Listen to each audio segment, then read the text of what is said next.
너무 기가요. 알겠습니다. 그러면 우리 심충식 기사님 우리 위해서 기도해 주실 다 손 모으고 우리 선생님이 우리 대표해서 기도하시겠습니다. 기도하겠습니다. 하나님 아버지, 우리를 사랑하여 주셔서 이렇게 예배드리고 하나님을 믿는 사람 되게 해주셔서 감사드립니다. 한 주간도 욕심을 부리고 자기 자신만 생각하여 나쁜 생각을 하고 나쁜 행동을 한 게 있다면 용서하여 주시옵시고 우리가 회개하는 마음을 갖도록 도와주세요. 오늘은 12시 반 소망학교와 학생회가 예배드리는 첫날입니다. 앞으로 이 시간 함께 예배드릴 때 하나님께서 큰 은혜를 주시기를 기도합니다. 우리 모두 믿음이 더 자라고 예수님을 더 닮아가는 좋은 믿음의 사람들이 될 수 있도록 도와주세요. 학교에서나 집에서나 무엇을 할 때도 하나님을 꼭 기억하며 살아가게 해주세요. 오늘 예배 모든 순서에서 하나님께서 함께해 주시옵소서. 예수님 이름으로 기도드립니다. 아멘. 오늘 우리가 함께 나눈 하나님의 말씀은 마태복음 6장 9절에서 10절입니다. 오늘은 목사님이 그냥 공독할게요. 성경 읽겠습니다. 그러므로 너희는 이렇게 기도하라. 하늘에 계신 우리 아버지여, 이름이 거룩히 여김을 받으시오며 나라가 임하시오며 뜻이 하늘에서 이루어진 것 같이 땅에서도 이루어지이다. 그래서 오늘 말씀의 제목은 다 같이 따라해봅시다. 너희는 이렇게 기도하라. 네. 오늘부터 하나님 말씀을 여러분에게 전하고자 합니다. 오늘 그 첫 시간으로 기도에 대해서 여러분에게 말씀드릴 겁니다. 여러분은 어렵지만 꼭 해야만 하는 일이 생길 때 어떻게 해결하나요? 챗GPT나 제미나이에게 물어보기도 하고 엄마와 아빠에게 도움을 청하기도 합니다. 그러나 어떤 문제는 아무도 도울 수 없는 문제도 있습니다. 여러분 줄넘기 중에 쌩쌩이라는 것 알아요? 줄을 두 바퀴, 한 번 점프할 때 두 바퀴 도는 거예요. 그러니까 한 번 점프를 크게 한 다음에 크게 한 다음에 줄을 빠르게 두 번을 돌려야 되는데 이게 이제 점프도 필요하고 박자 감각도 중요하거든요. 그래서 못하는 사람은 진짜 못해요.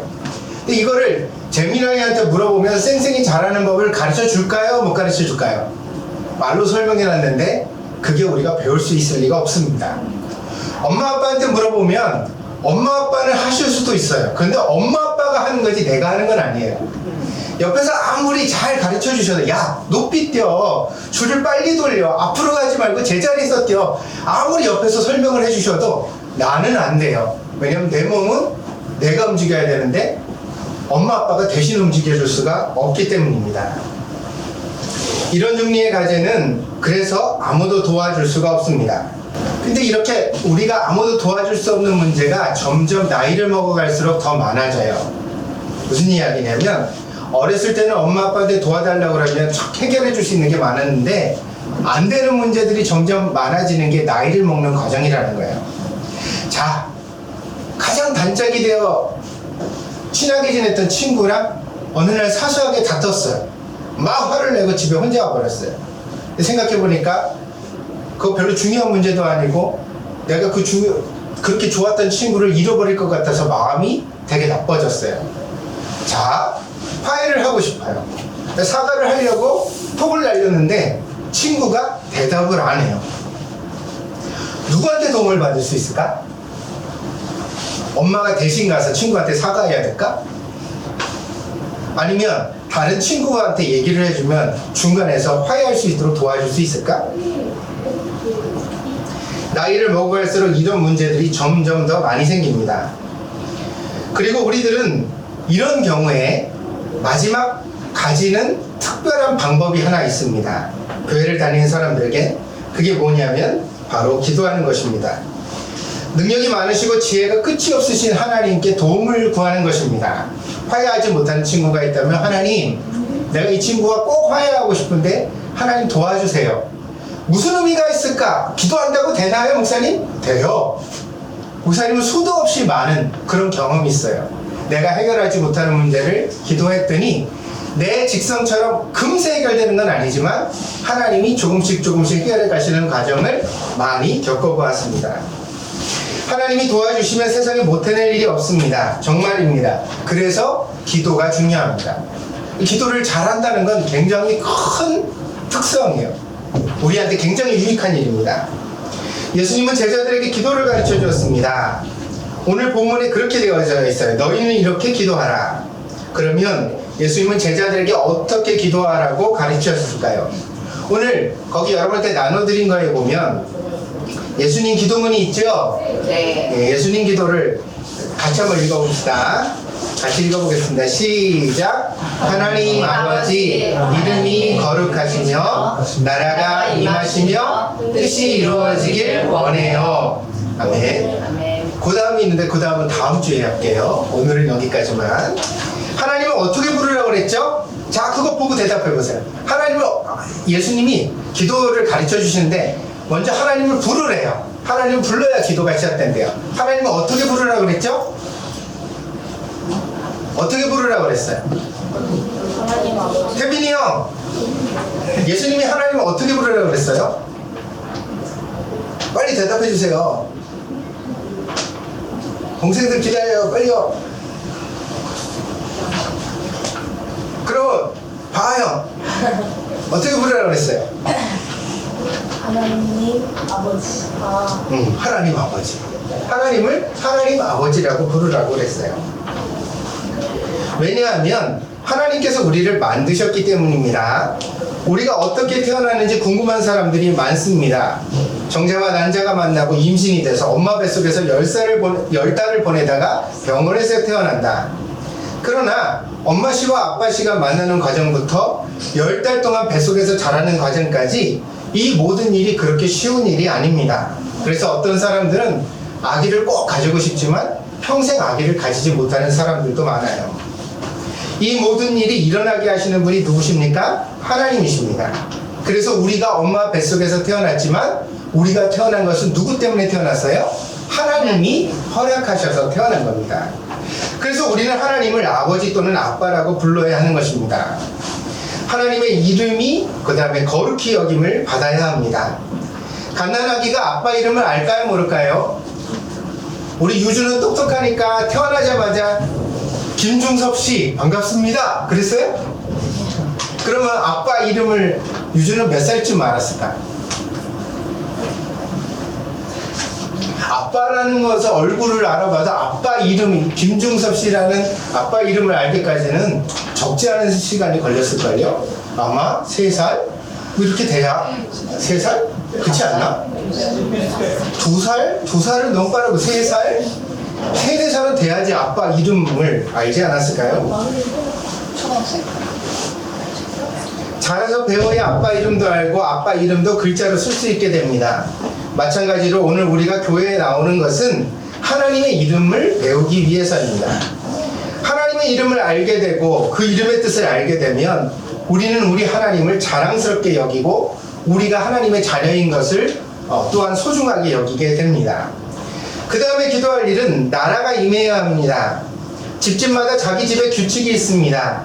현관에 신발을 가지런히 벗는다거나 화장실에서는 남자도 앉아서 소변을 본다거나 자기 책상을 잘 정리한다거나 밥을 먹을 때는 식사 기도를 한다거나 밖에 나갈 때도 그리고 나갔다 들어올 때도 꼭 엄마 아빠한테 인사를 한다거나 엄마 다녀오겠습니다. 아빠 다녀왔습니다. 이거 해야 안 해요? 하는 집도 있고 안 하는 집도 있어요. 어떤 집은 안 해도 그냥 두고요. 어떤 집은 안 하면 혼나요. 나라가 임해야 합니다. 집집마다 자기 집의 규칙이 있습니다. 이런 규칙들을 안 지킨다고 경찰이 잡으러 오는 것은 아니지만 그러나 엄마와 아빠를 의지하고 살아가기 위해서는 그 말씀을 무시하지 말고 들어야만 합니다. 우리가 하나님을 믿는다면 하나님의 규칙들을 지켜야 합니다. 그래야 하나님의 나라입니다. 하나님의 규칙에 어떤 것들이 있는가 그것을 가르쳐주는 것이 교회입니다. 그래서 우리가 하나님의 나라가 임한다는 건 하나님의 나라를 살아간다는 뜻인데 그러려면 우리가 어떤 규칙을 지켜야 하는지를 알아야만 합니다. 그래서 교회에서 우리가 설교를 듣는 겁니다. 세 번째로 뜻이 이루어져야 합니다. 이것은 규칙을 지키는 일보다 더 중요합니다. 규칙은 잘 지키면 평화롭고 안전합니다. 화를 내거나 사고가 나거나 혼나는 일이 없습니다. 그래서 밖에 나갔다 들어와서 인사를 안 한다거나 신발을 막 어지럽게 벗어놓는다거나 책상을 막 어지르고 놀러 나가면 엄마가 화를 내요, 안 내요?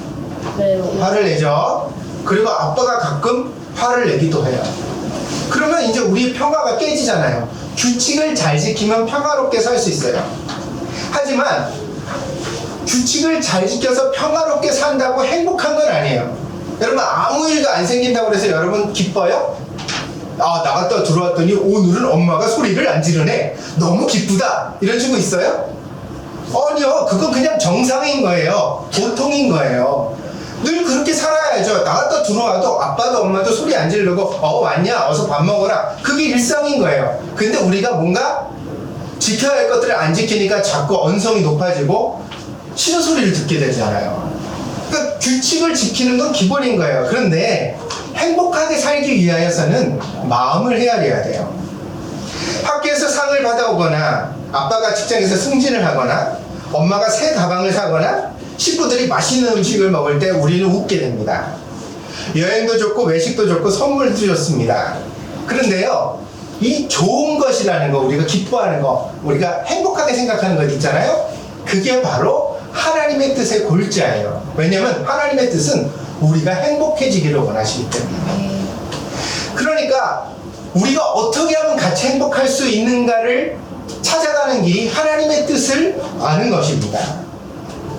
하나님은 우리 모두가 안전하고 행복하며 감사하고 기쁘게 살아가기를 원하십니다. 그래서 이 하나님의 뜻이라는 것 속에는 하나님의 이름이 거룩히 여김을 받는 것도, 하나님의 나라가 임하는 것도 다 들어있습니다. 그래서 오늘 세 가지를 배웠는데, 자, 여기 보세요.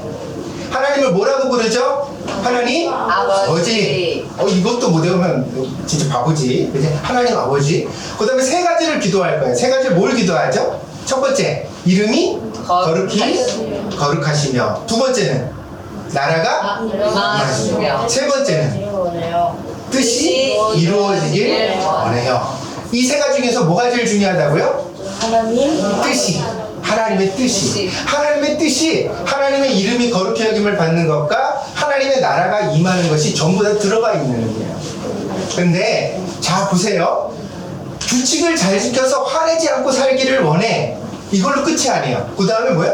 그리고 우리가 서로 잘 이해하고 행복했으면 좋겠어. 아시겠어요? 아시겠어요? 네. 아시겠어요? 모르겠어요? 아시겠어요?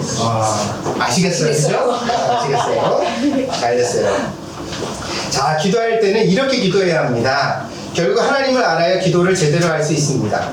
모르는 주소에 편지를 보내면 아무 소용이 없는 것처럼 아빠 전화번호를 때는 못 외워서 어디다 눌러야 될지 몰라요. 우리 핸드폰에 딱 이름으로 기록돼서 번호가 없잖아? 근데 가끔 핸드폰이 포맷되거나 잘못돼가지고 만약에 번호가 지워졌다고 쳐. 전화기는 있는데 아빠한테 전화를 해야 되는데 번호를 못 외우겠어. 그럼 어떻게 해야 될까? 119에다 신고해야지.